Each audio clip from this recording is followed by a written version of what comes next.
first of all, Miss Sophie Wilde, I just want to say congratulations on being a Casting Guild of Australia Rising Star for 2020.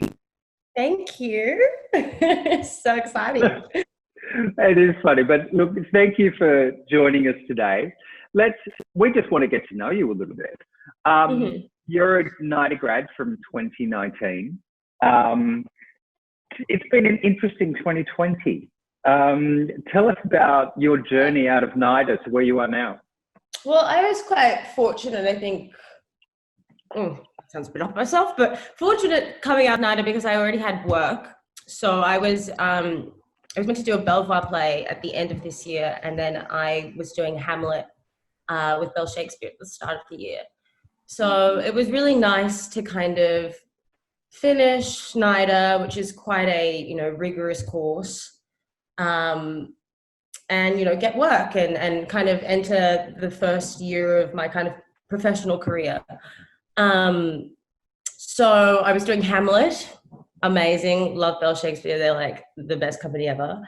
And then obviously COVID hit right in the middle of that. So I think we got in like 2 weeks of actual shows. Wow. And then we had to shut down. So that was pretty devastating for us. And, we put such hard work into it. So yes, then the lockdown happened, and I never thought I would ever work again. Never did we. So kind of, but it was nice. I mean, it's not nice, but it was nice to have a break, I think, actually, and kind of refresh and reevaluate things. And, after, again, working for 3 years, 9 till 5 every day, it was actually kind of nice to have a break. Yeah. And then I got Keiynan, which was the most beautiful, pleasant surprise ever. Great. And tell us, I'm not sure how much you can tell us about that, but tell us, because you're playing the lead, aren't you? Yeah. Amazing. Tell us a bit, how's that life on set been going for you? I know it's weird times, but how's that process going for you? Amazing. I wake up every day and I'm like, I love my job. Like it's so incredible. It's such an amazing group of creatives, the cast and crew. Everyone working on this is just like a dream team. It really feels like we've kind of formed our own little family in this little bubble of Eden. But it's been a pretty incredible learning experience as well. And I think I've had to kind of contextualize it like that a bit in my brain, so I don't put too much pressure on myself and have a meltdown. And I think I've just learned an extraordinary amount on this show, and obviously it's my first kind of foray into the film and television industry, so learning how to act in front of a camera, amazing. And no drama school is going to prepare you for the nuts and bolts of actually being there and doing it. So, they can prepare you. They can prepare you as best they can, but that's something you've just got to hit the ground running and just discover within yourself. Tell us a little bit about you before NIDA. What was your journey before NIDA? What made you want to become an actor? It truly is one of the earliest things I can remember wanting to do. I started doing NIDA and ATYP short courses at the age of 5. Yeah. And I don't know for a while. Sydney born and raised, Sydney girl. Mason. Well, boy. Oh, really? Vibes. And so I think I've been doing it for a really long time, obviously not in professional setting, but kind of just being immersed in the world of acting and the performing arts. And my family, particularly my grandparents, were very much keen on me being engaged in the arts from quite a young age. And so they took me to a lot of theatre and a lot of opera and music and visual arts. And so it felt like something that I was very much immersed in from quite a young age as well. And so, yes. Yeah, and then I wanted to be an actor because I was obsessed with Audrey Hepburn as well. And I remember watching Roman Holiday and the last scene where she looks at Gregory Peck and I was like, wow, I want to be Audrey Hepburn. Yeah, fantastic. So yeah, it felt like from that point on, I'm still obsessed with her. I love her.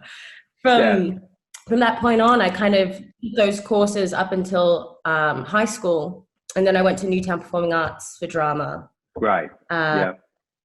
So then again, kind of did that throughout all of high school, and then went to NIDA. And now here I am. Here you are. I have to say, I saw you in Closer at the Patrick Marber. Oh, really? Yeah, I did. And I remember sitting there and watching you and just going, holy shit, who is this girl? So that's probably the best compliment I could give you, really. It was a knock it out of the park performance and a really great production. So I love that play. I love that play. I love Alice. I would kill to do it again. Amazing. Yeah. Now, what advice would you give actors coming into the industry, starting out? If you could look back at Sophie at 15 and say, dude, you have to listen to this advice, what would you tell yourself? What would I tell myself? I think, this is probably what I would say to myself. I'm not sure if it's applicable to everyone, but, actually follow your passion and pursue it.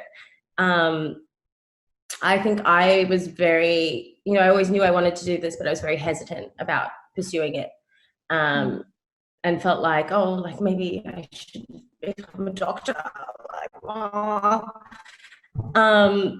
And no, if that's what you're passionate about and if that's what you feel like you should be doing, you should absolutely pursue it with all of your heart. And you never know what's going to happen. I never imagined at 15 that I would be where I am today. And so I think, I'm really grateful to my dad in particular for actually saying to me, no, you should do this if you want to do it.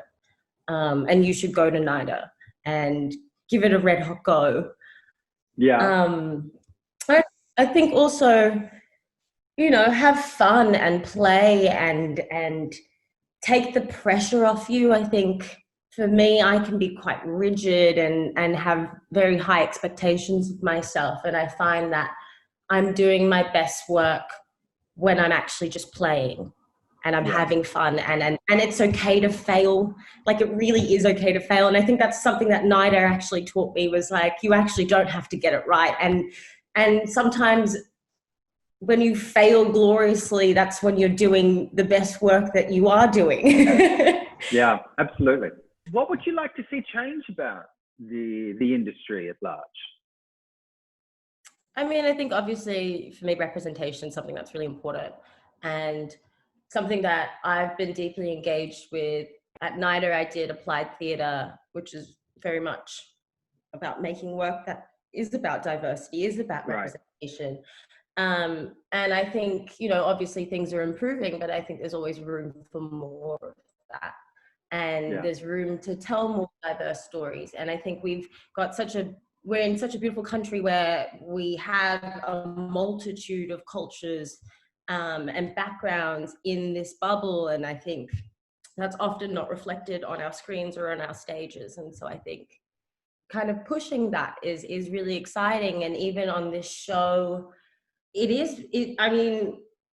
be honest, having a African Australian woman lead an Australian TV show is pretty incredible. And it's been really exciting for me to walk on set and see other Black people on screen who are working with me, and it's just amazing. And it's always incredible to see yourself represented on screen. So I think, more of that, please.